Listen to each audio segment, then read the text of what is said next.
Pasaka. Amen. Pasaka na iwe njema kwako. Hallelujah, hallelujah.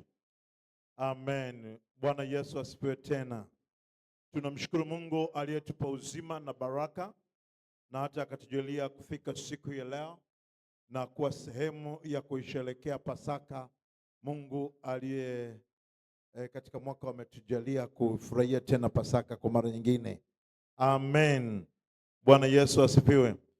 Amina. Tuombe. Baba, kwa jina la Yesu tunakushukuru. Tunakupa utukufu wewe. Tunakupa heshima. Tunakuabudu. Baba, kama vile ulivyowaambia wana wa Israeli walipokuwa kutoka Misri, na baada ya kuwatoa kwa ile Pasaka ya wakati ule, ukawaambia waikumbuke siku hiyo. Mungu wa mbingu na nchi, na ilikuwa ni sherehe inayoadhimishwa mwaka kwa mwaka. Na hata siku ile katika nyakati zile Yesu alipokuwa hapa duniani, na akasema ninatamani kuila Pasaka. Na hivyo akaamua kuila Pasaka.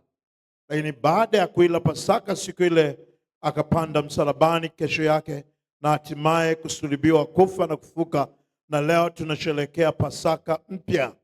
Pasaka ya sisi kununuliwa kutoka kwenye ufalme wa giza na kuingizwa kwenye ufalme wa mwana wa pendo lako. Pasaka ya kuhamishwa kutoka kwenye utumwa wa dhambi na kuingizwa kwenye kuwa huru. Pasaka ya kununuliwa kutoka kuwa mali ya adui na kuwa mali ya Mungu. Tunakushukuru Yesu kwa kazi kubwa uliyoifanya na upendo wako ulioufunua kwa njia ya msalaba.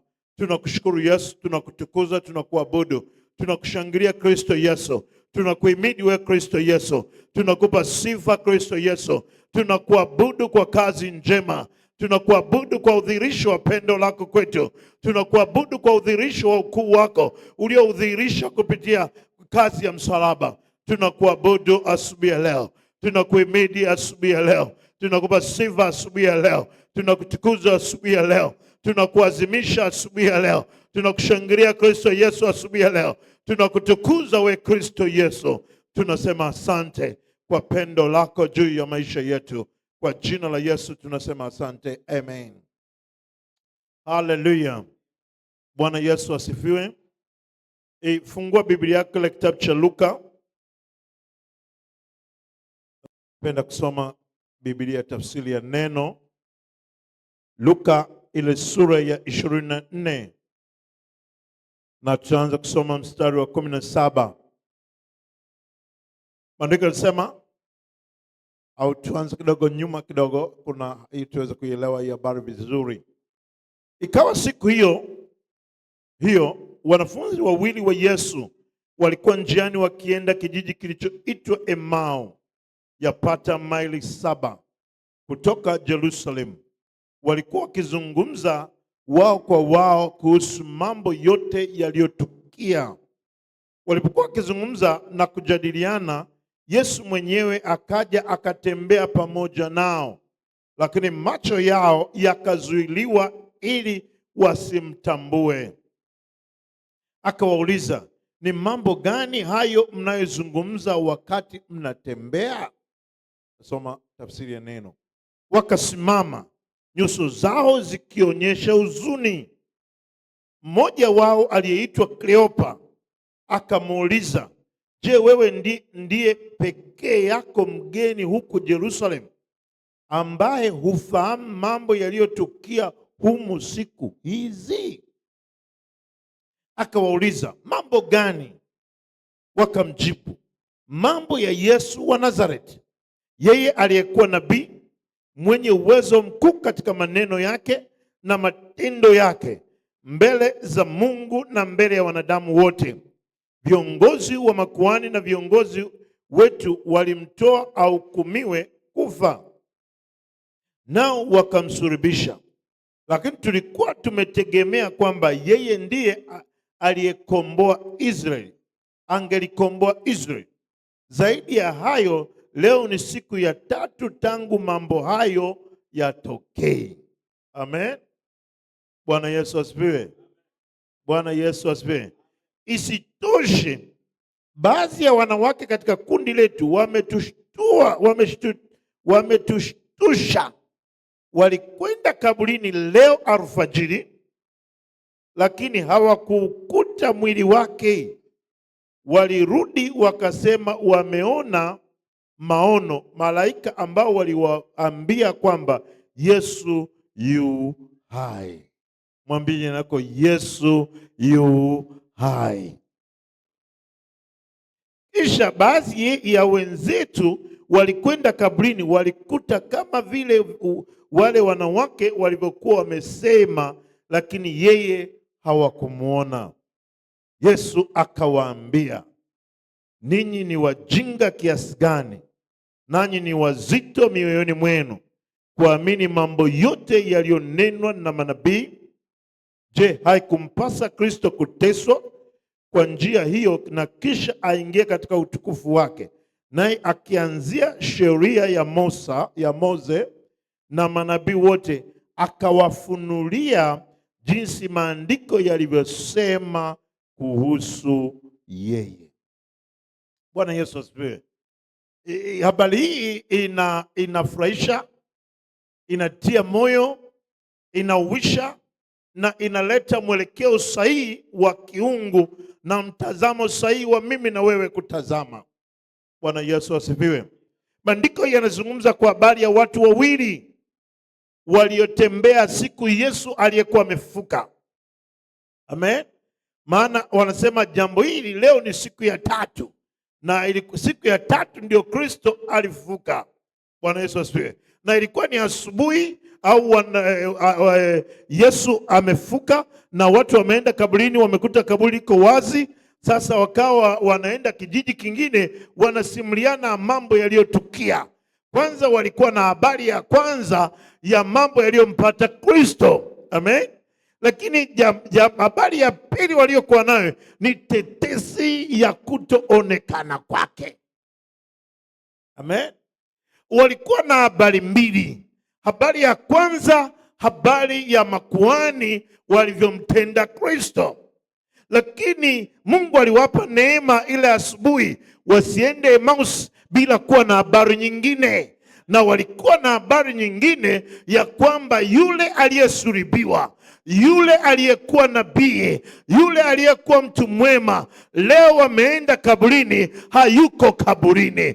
Na hiyo ndio habari ambayo sisi wa Kristo tunayo. Manabii wengine wote makaburini wamo na mifupa yao imo na makaburi yao yapo, lakini liko kaburi moja ambalo kwenye hilo kaburi mwili uliozikwa mle ndani haumo tena, kwa maana amefufuka kama alivyosema.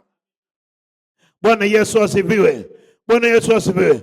Na maandiko yanasema hawa watu wakamweleza Yesu ya kwamba wale wanawake walitokewa na maono.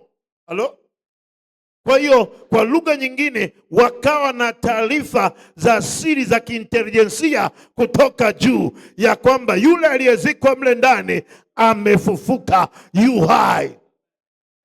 Na nisikize vizuri, wanayemsimulia ndio mhusika mkuu. I love this. Amen. Hao watu wameamua kumfafanulia Kristo yeye mwenyewe ambaye yuko pamoja nao. Wanamsimulia habari za mtu aliyefufuka, wanamsimulia aliyefufuka. Jamaa, mpigie Yesu makofi hapo. Kleopa anajaribu kumwelezea mfufuka habari za aliyefufuka. Kwa hiyo mfufuka anajaribu kupokea taarifa kutoka kwa watu walioambiwa habari za kufufuka kwake. Kwa hiyo wanatembea naye, na maandiko yanasema walifumbwa macho wasimtambue. Amen. Na wao wakawa wanajua wanamwelezea mtu mwingine ambaye sio Kristo, lakini walikuwa wanamwelezea Kristo mwenyewe. Lakini Kristo baada ya kuwasikiliza sana akamwambia, enyi wajinga, kwa nini hamjaelewa yaliyosemwa na manabii, yaliyosemwa na manabii kuhusu yeye mwenyewe? Na ndipo akawafumbulia maandiko, akaanza kuwaeleza habari zilizoandikwa na manabii kuhusu Kristo, ya kwamba atapitia yote na atafufuka. Bwana Yesu asifiwe. Kwa hiyo akaanza kuwafumbua macho. Nataka nikuambie neno hili, mimi na wewe tunayo changamoto kubwa ya kuyaelewa maandiko kwa kazi Kristo alizofanya. Amen.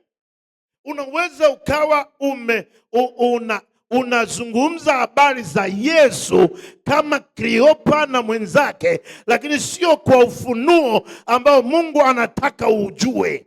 Amen. Nisikilize vizuri. Paulo anasema maneno haya kwenye kitabu cha Waefeso ile sura ya 1 mstari wa 17.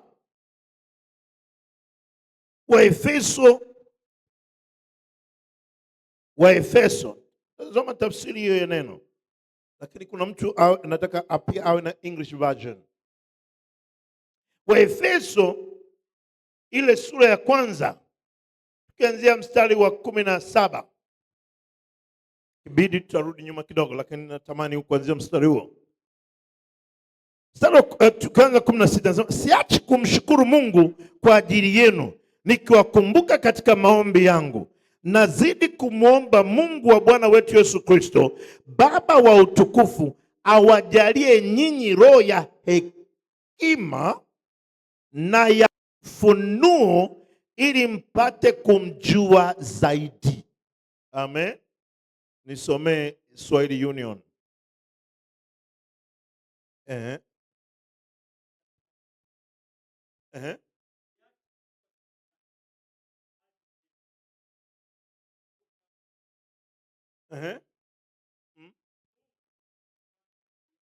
Mungu wa Bwana wetu Yesu Kristo, Baba wa utukufu, awape nyinyi roho ya hekima na ya ufunuo katika kumjua yeye. Nataka King James Version. Anasema Mungu awape nyinyi roho ya hekima na ya ufunuo katika kumjua yeye. Nisikilize vizuri. Maandiko yanasema hivi. Nisikilize vizuri kabisa. Yohana alipomuona Yesu akasema, tazameni mwana kondoo aichukuae dhambi ya ulimwengu. Kwa hiyo kwa maana nyingine, wewe sio mwenye dhambi. Acha kuishi kujiona mwenye dhambi. Wewe ni umehamishwa. Nisomee King James Version. Amen. Anasema King James Bible. Yes, this is here. Anasema hivi, Waefeso sura ya 1 na ule mstari wa 17.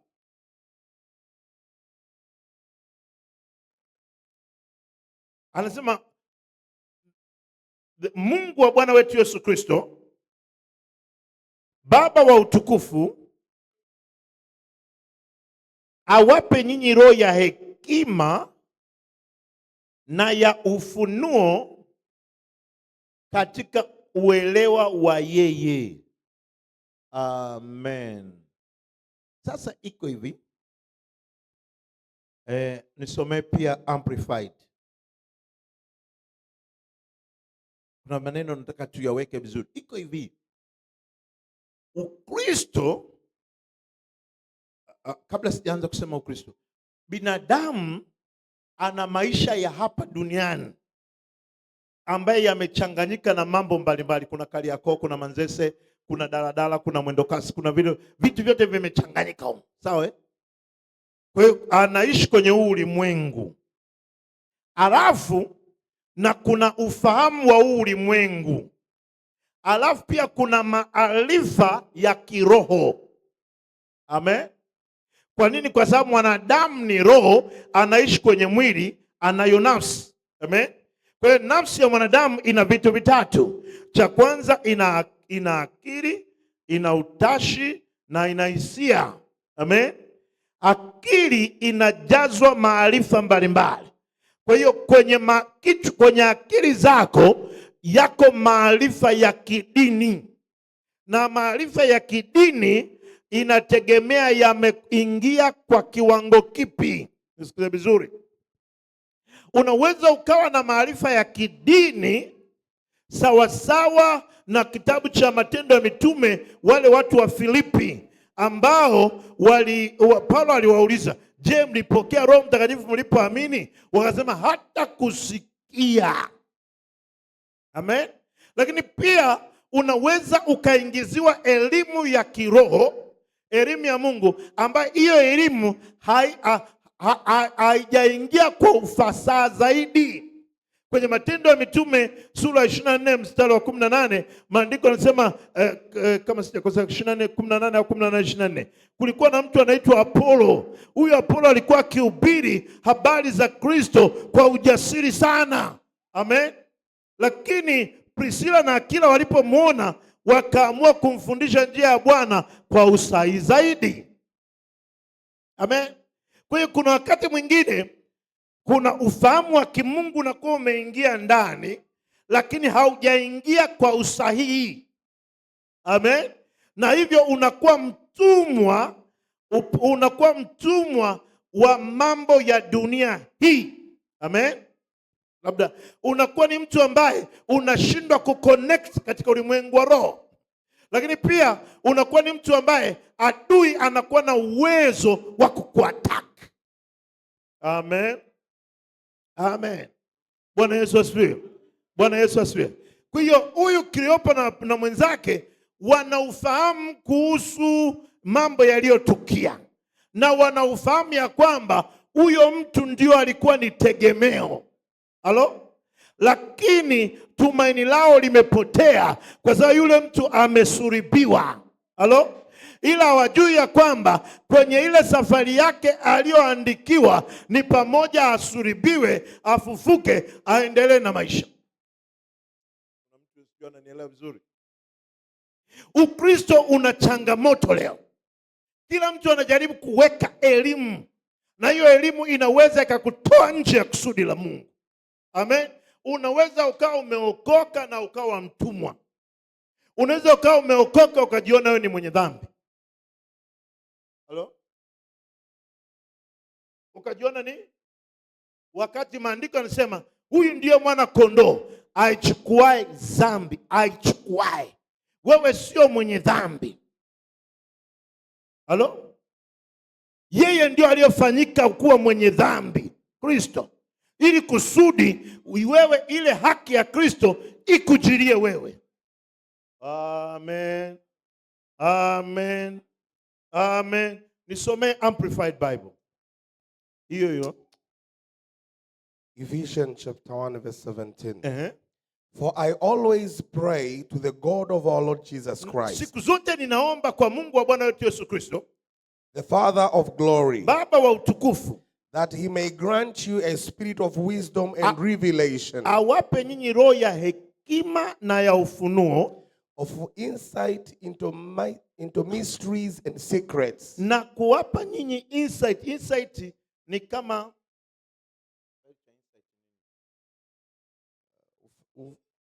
ni hali fulani ya uelewa wa ndani. Amen.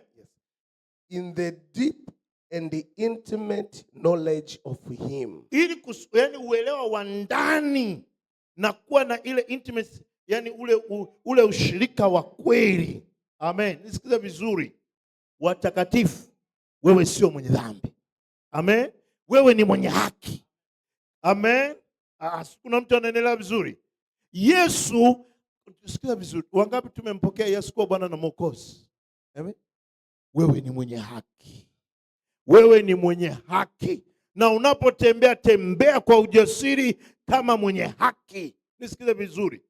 Kuna watu ambao kazi yao kusoma Agano la Kale, hasa vikundi vya maombi. Ni hatari. Unaweza ukaingia kwenye kikundi cha maombi, uliingia uko salama, unaondoka ukiwa mtumwa. Kuna utumwa wa aina mbili. Kuna utumwa wa kutumikishwa kimwili, lakini kuna kuwa utumwa wa fikra. Na ukiwa mtumwa wa fikra, utafanya visivyotakiwa kufanyika. utaishi kusikotakiwa kuishi.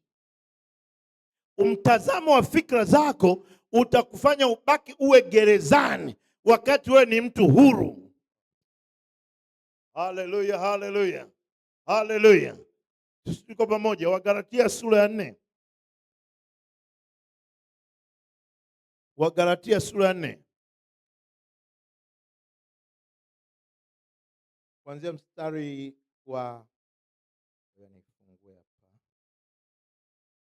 Wagalatia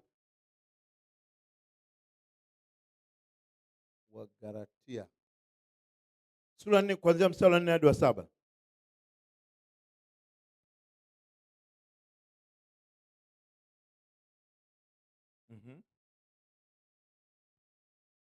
Hata ulipowadia utimilifu wa wakati. Hata ulipowadia utimilifu wa wakati, Mungu alimtuma mwanawe ambaye amezaliwa na mwanamke.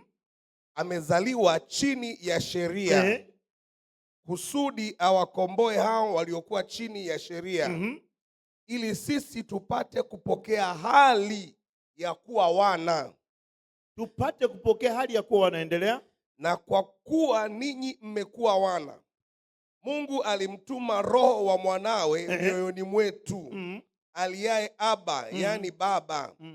Kama ni hivyo, wewe si mtumwa tena, bali u mwana. Na kama u mwana, basi umrithi kwa Mungu. Amen. Maandiko, nataka hii nisome neno mahali fulani hapa. Anasema hivi: akazaliwa chini ya sheria kusudi awakomboe. Sema ni kusudi nikombolewe wale waliokuwa chini ya sheria, ili tupate kupokea zile haki kamili za kufanywa watoto wa Mungu. Sema haki kamili. Kwa hiyo kazi aliyoifanya Yesu mojawapo ya kukukomboa. Sema mimi nimekombolewa. Sema nimekombolewa. Kwa hiyo umekombolewa. Jambo la kwanza, umekombolewa. Jambo la pili, wewe ni mwenye haki. Halo? Ishi kama mwenye haki. Unajua, napenda sana mwandishi wa kitabu cha Injili, waraka wa pili wa Yohana. Nisomee waraka wa pili wa Yohana, ile sura ya kwanza, sura ya pili, waraka wa kwanza wa Yohana sura ya pili, mstari wa kwanza na wa pili. Nisomee. Kuanzia mstari ule wa kuanzia mstari wa kwanza.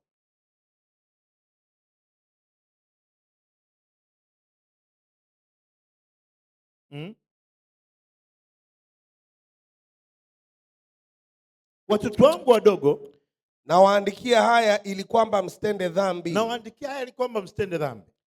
Na kama mtu akitenda dhambi, tunaye mwombezi kwa Baba, Yesu Kristo mwenye haki. Naye ndiye kipatanisho kwa dhambi zetu, wala si kwa dhambi zetu tu, bali na kwa dhambi za ulimwengu wote.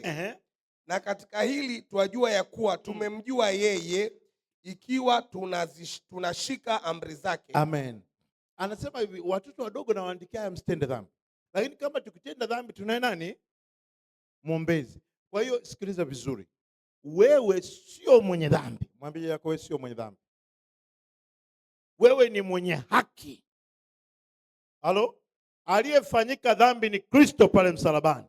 Na ndio maana leo tunaposherekea Pasaka, tunaposherekea Pasaka hii, mwambie yako, tunaposherekea Pasaka hii ni ule unabii aliotoa Yohana Mbatizaji, ambaye akamwona mtu anakuja akasema, tazameni, huyu ndio mwana kondoo aichukua dhambi ya ulimwengu. Kwa hiyo Kristo alichinjwa akafanyika sadaka ya ondoleo la dhambi kwa ajili ya ulimwengu, ili kusudi haki ya Baba ikufikirie wewe.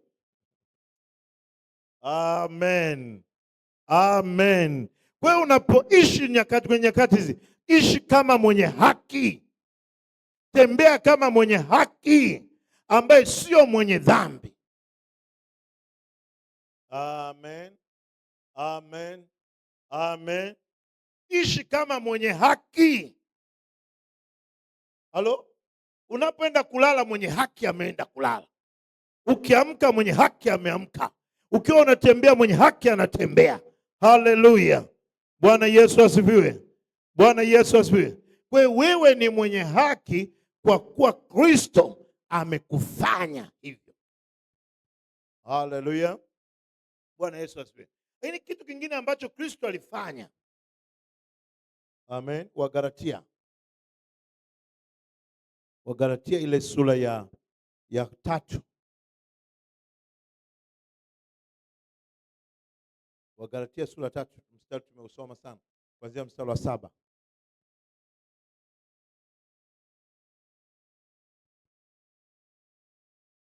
Fahamuni basi ya kuwa wale walio wa imani hao ndio wana wa Ibrahimu.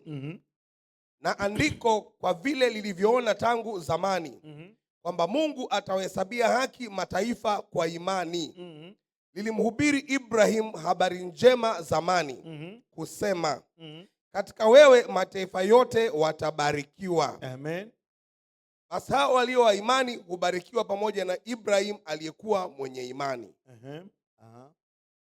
Kwa maana wale wote walio wa matendo ya sheria wako chini ya laana. Amen. Maana imeandikwa, amelaaniwa kila mtu asiyedumu katika yote yaliyoandikwa katika kitabu cha Torati ayafanye. Ni dhahiri ya kwamba hakuna mtu ahesabiwaye haki mbele za Mungu katika sheria, kwa sababu mwenye haki ataishi kwa imani. Amen. Bwana Yesu asifiwe. Anasema sisi tulio wa imani. Bwana Yesu asifiwe. Tunaposema sisi tulio wa imani, sisi wote tuliompokea Yesu kuwa Bwana na Mwokozi, sawa, tunaishi kwenye imani. Amen. Haleluya. Na kwa sababu tunaishi kwenye imani, maandiko yanasema sisi hatuko tena chini ya sheria. Amen. Lakini pia andiko linasema au neno linasema sisi tunabarikiwa pamoja na Ibrahim. Bwana Yesu asifiwe. Kwa hiyo kwenye agano jipya ambalo Kristo amelifanya kwa damu yake, wewe ni mbarikiwa, sio mwenye laana. Halo. Bwana Yesu asifiwe. Bwana Yesu asifiwe. Sasa swali, laana ya babu yako inatoka wapi?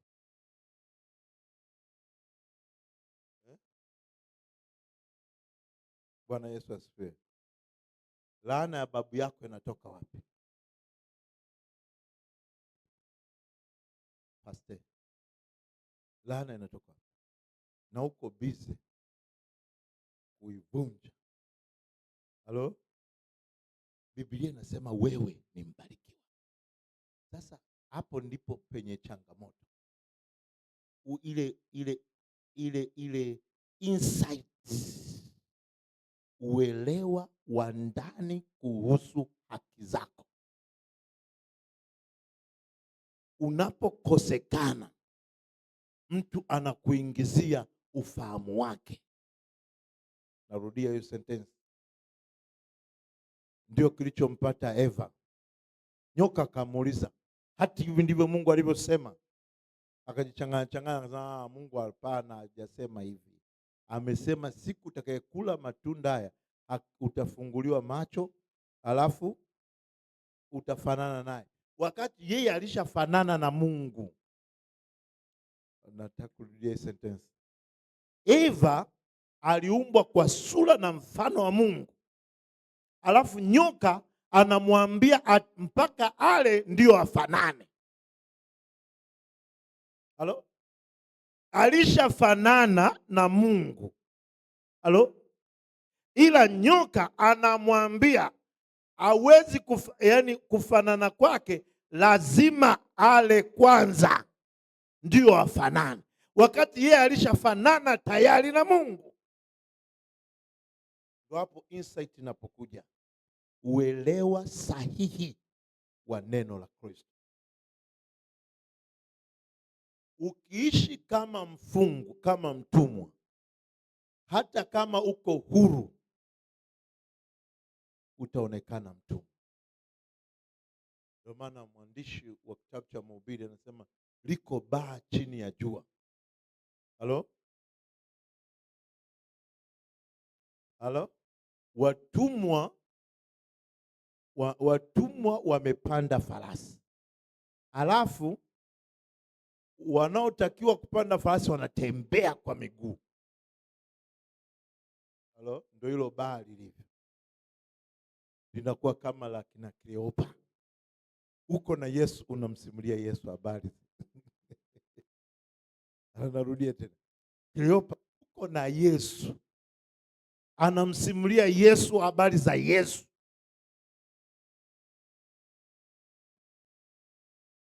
Kleopa yuko na Yesu, alafu anamsimulia Yesu habari za Yesu. Halo? Yaani huyu jamaa anaeleza, alafu anaeleza zimepinda pinda. Bwana na atuweke huru kwa jina la Yesu. Wewe ni mwenye haki kwa jina la Yesu. Wewe umebarikiwa kwa jina la Yesu. Baraka ya Ibrahim inakaa ndani yako kwa jina la Yesu. Wewe sio mfungwa tena. Wewe uko huru kwa jina la Yesu. Wewe ni mwenye haki kwa jina la Yesu. Wewe ni mrithi wa ahadi zote za Ibrahim katika Kristo Yesu kwa njia ya imani. Wewe ndio mrithi kwa jina la Yesu. Amen. Lakini kazi nyingine Kristo aliyoifanya pale msalabani, Petro wa kwanza 2, sasa yeye mwenyewe aliyachukua magonjwa yetu juu ya mti wa msalaba, ili tukiwa wafu kwa habari ya dhambi tuwe hai kwa habari ya haki, na kwa kupigwa kwake sisi tuliponywa. Amen. Mathayo sura ya 8 mstari wa 17. Anzia 16-17.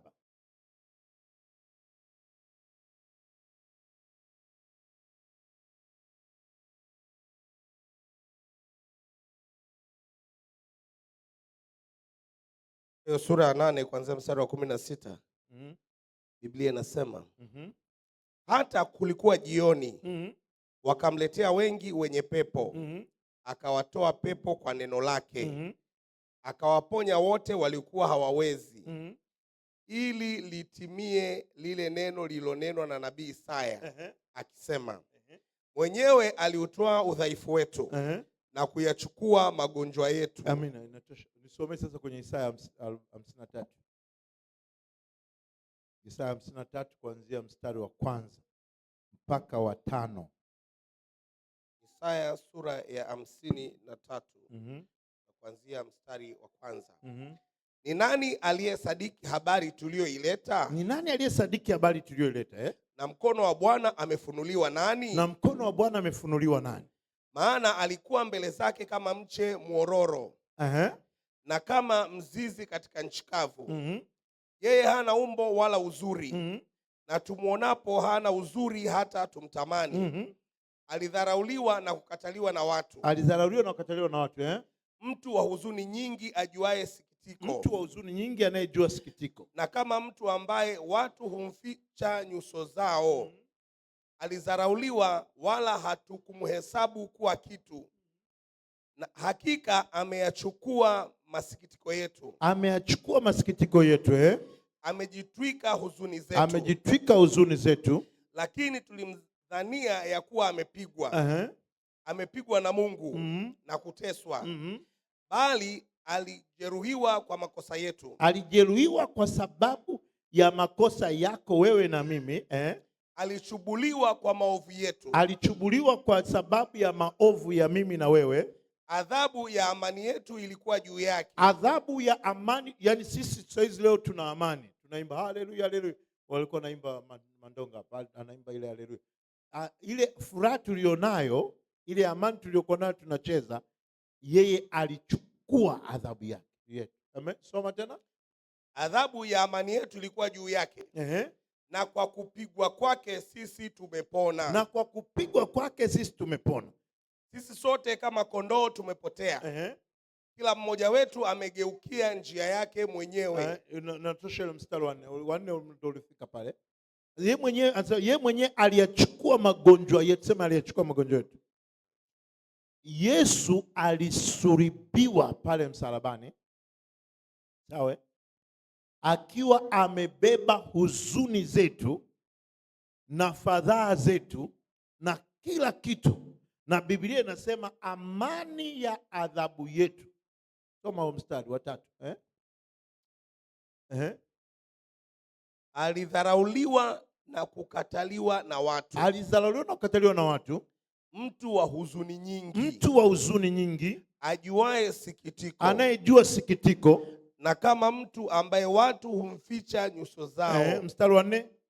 Hakika ameyachukua masikitiko yetu. Hakika ameyachukua masikitiko yetu. Amejitwika huzuni zetu. Amejitwika huzuni zetu. Lakini tulimdhania ya kuwa amepigwa. Tulimdhania kuwa amepigwa. Amepigwa na Mungu na kuteswa. Amepigwa na Mungu na kuteswa. Bali alijeruhiwa kwa makosa yetu. Alijeruhiwa Yesu, yani yale yote aliyoyapata Yesu pale msalabani ni kwa sababu ya yale makosa tuliyoyafanya. Amen.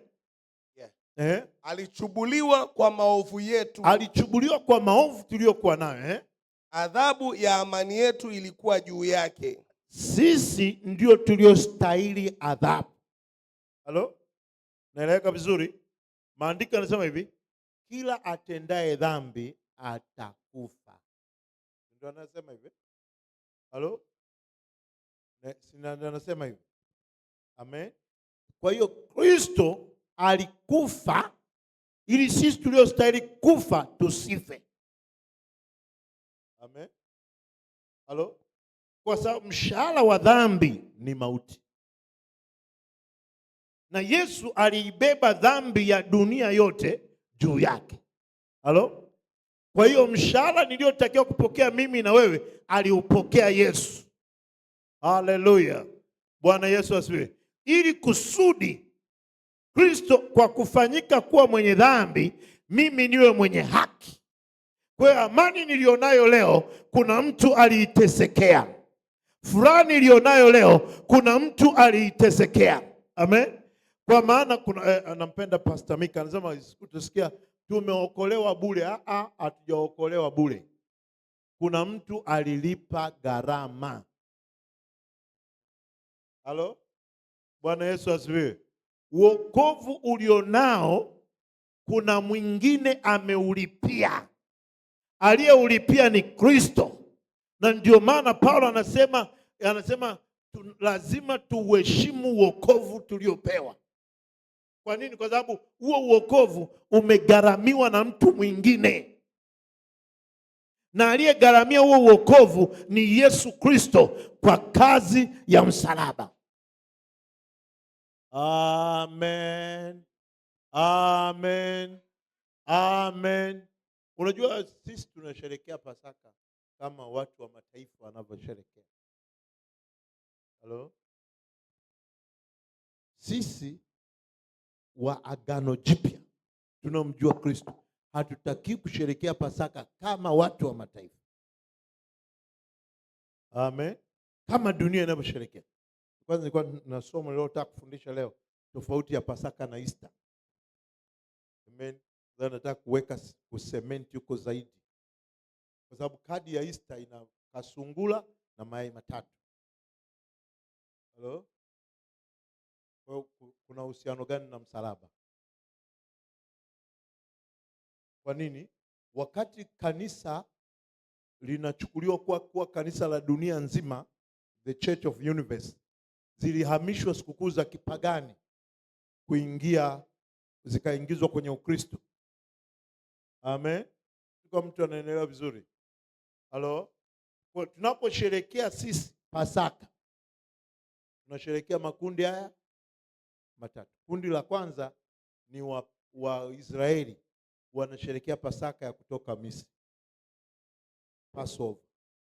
Kundi la pili liko katikati ya Waisraeli na Wakristo, linasherehekea sikukuu ya God of Fertility, Mungu wa uzazi, wa uzao, God of Fertility, mayai matatu na kasungula. Alafu kuna Pasaka ya Yesu kuwa mwana kondoo aliyechinjwa ili aichukue dhambi ya ulimwengu. Sasa swali, wewe unasherehekea ipi kati ya hizi?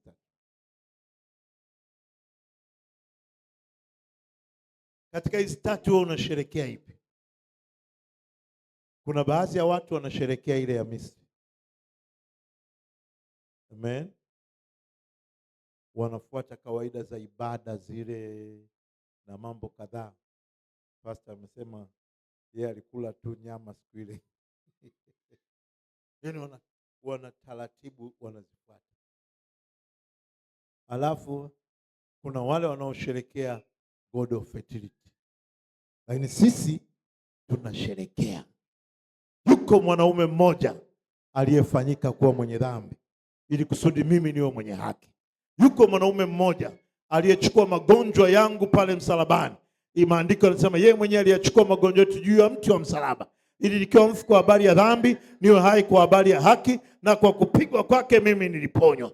Kuna watu wanasherekea Pasaka zingine, lakini mimi nasherekea Pasaka. Yuko mwanaume mmoja ambaye katika yeye amenihamisha kutoka kwenye ufalme wa giza na kuniingiza kwenye ufalme wa mwana wa pendo lake.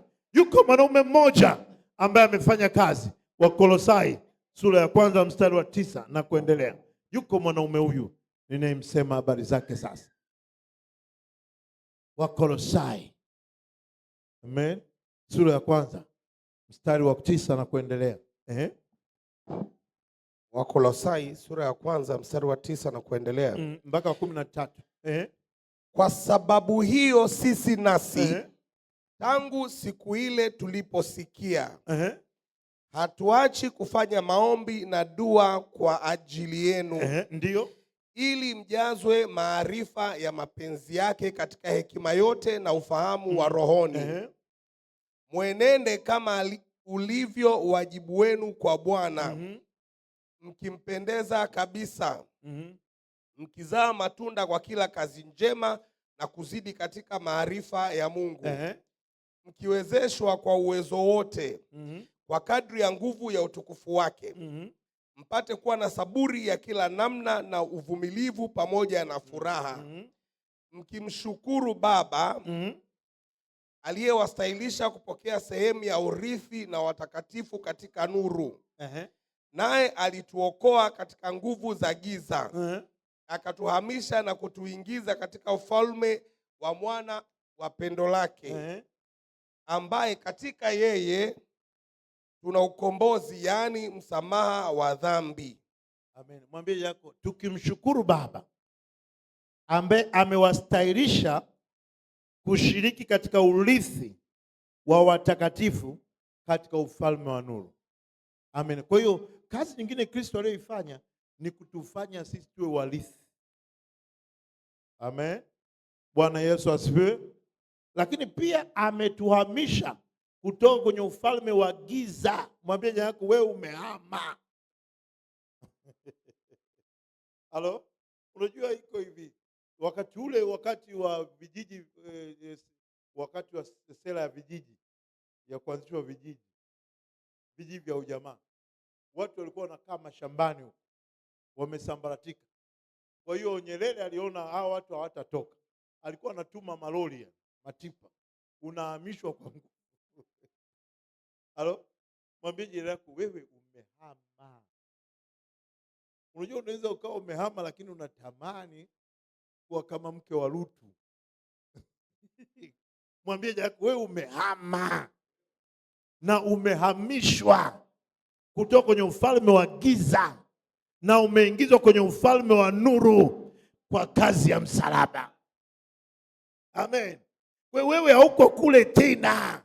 Haleluya. Kwa unapotembea unatembea kwa ushindi, ukijua kwamba mimi ni mhamishwa.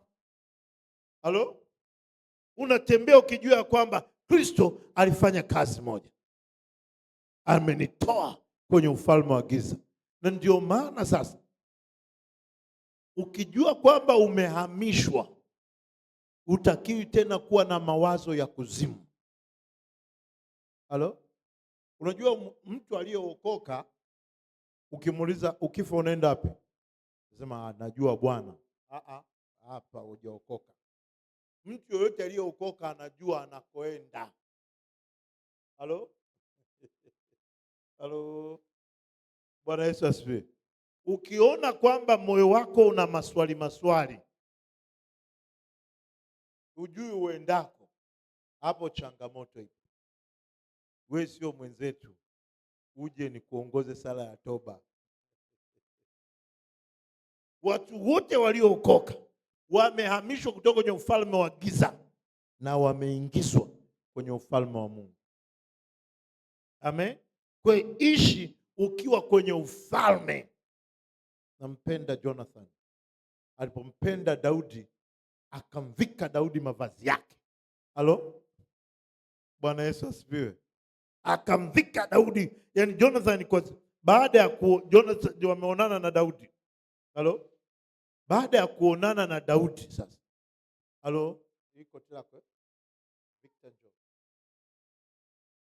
Huyu ni Jonathan. Halo? Balipoonana na Daudi, akampa koti lake. Maandiko yanasema akampa mavazi yake yale ya kuwa prince, mtoto wa mfalme, akampa. Alafu kisoma mbele kule anasema kwamba maana Jonathan alijua hakika huyu Daudi atakuja kuwa mfalme. Alafu akasema mimi nitakuwa wa pili wako. I love that. Kristo amekuhamisha kutoka kwenye ufalme wa giza na amekuingiza kwenye ufalme wa nuru.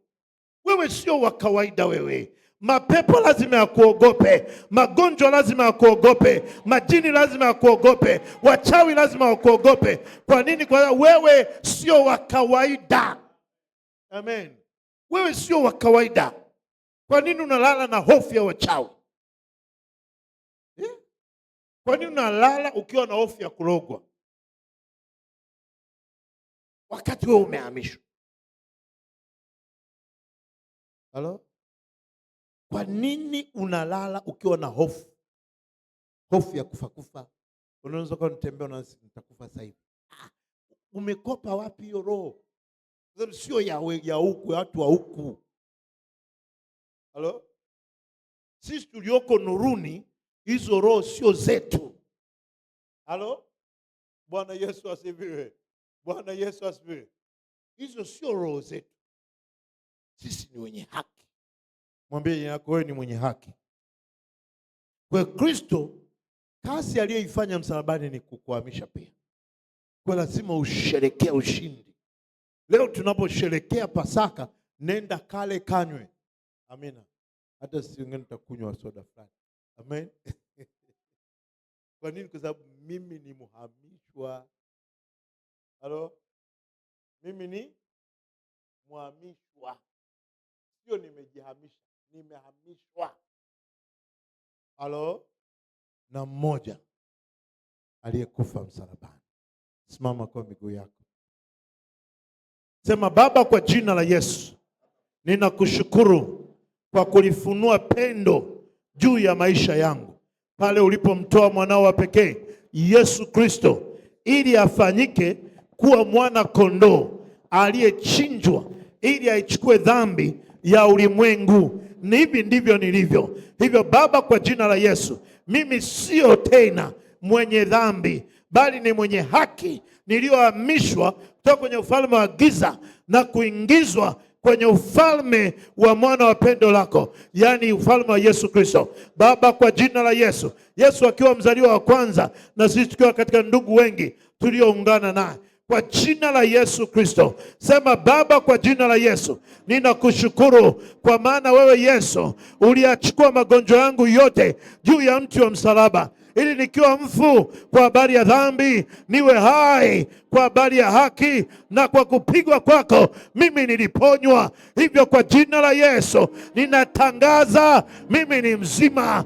ninatangaza mimi nina afya njema, ninatangaza uzima ni fungu langu, afya ni fungu langu kwa jina la Yesu. Enyi magonjwa msiosikia dawa, ninatangaza leo mnaachia maisha yangu, mnaachia mwili wangu kwa jina la Yesu, kwa jina la Yesu. Na pando lolote ambalo Baba wa mbinguni haujalipanda lazima ling'olewe pando la laana, pando la mikosi, pando la bahati mbaya, kwa jina la Yesu. Chochote kilichoingizwa na adui kwenye maisha yangu leo hii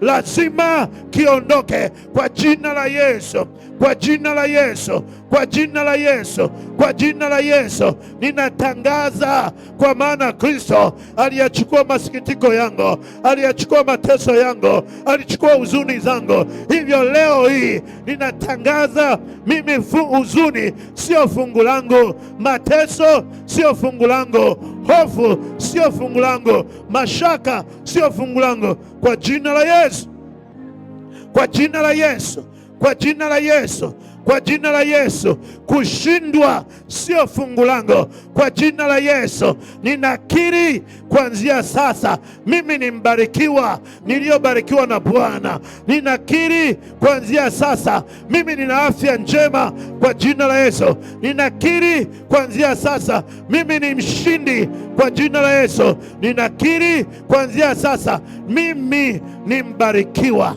ni mrithi wa baraka zote za Ibrahim katika Kristo Yesu, kwa jina la Yesu. Amen.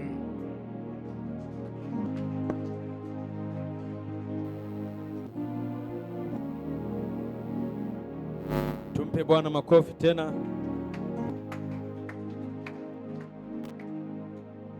Asante Baba kwa ajili ya neno zuri